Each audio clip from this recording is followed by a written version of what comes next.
My X-T2. Don't worry, we're going to cover that gap up with something really rather nice. What we have here is the SMC Pentax-M 135mm f3.5. We're using my trusty K&F PK2FX. Line up the red dots. We're in. Make sure that on the back, as always, that we put the correct mount adapter setting in, just so it lines up nicely with, you know, the EXIF. Of course, if we use on an XH1, that will help us with the in-body sensor stabilization, something I really do love and I wish my T2 had, but hey, you know, beggars can't be choosers. Unless I beg hard enough for the XH1. Still not giving this one up though. If you've been paying attention, you know that I love to adapt vintage lenses to my X series bodies right back from when I had the X Pro 1, and this one is so cheap to get. I mean, it's not even a 2.8, but it's a quality piece of glass. But you know what? I'm just gonna go out, shoot it, see how I get on, and let you know afterwards if this one is a worthy companion to the 50mm 1.7, which I think you know by now that I do really like. Bear in mind, you can throw this setup on your cheaper X series bodies, and as well, in my case, we're just using it for stills primarily because I'm a little bit shaky when it comes to the old video stuff. You could do this whole thing at such a serious budget, you know, XE1 for example. Anyway, let's crack on and take a look at it, because I want to hear what you guys think about this particular lens or any other gems that you've found. But let's take a look at what I can squeeze out of it. As always, everything straight out the camera, shot wide open, no messing about. Let's just throw them up and take a look. See you on the other side.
Now I did pay about £40 when I got this, I think about 4 years back. I think you can appreciate, even from those quick samples, that this thing is well worth sticking on your X series body.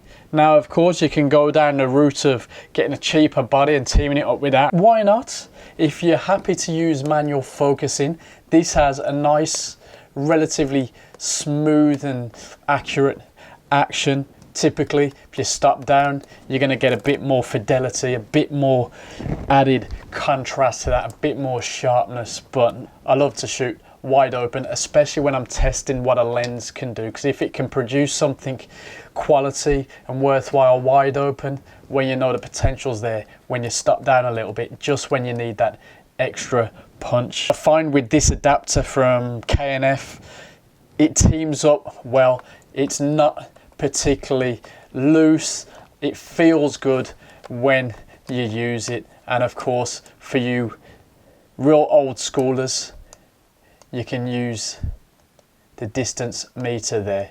Now of course you see it does come out a fair bit, but I think that's a nice bit of travel, and I think some of you guys will appreciate the range that you've got there with your focusing across the distance. If you do want to use this for video stuff, which I didn't, as we mentioned, shake your hands, blah blah blah, you've got clicks there, so you know you'll have to work with that. A worthy vintage lens. There's no more that we really need to say apart from let us know your experience, share your galleries with this lens or any of the recommendations that you've got. Let us know in the comments. As always, thanks for watching. Subscribe, stay tuned, a lot more cool stuff coming up very, very soon.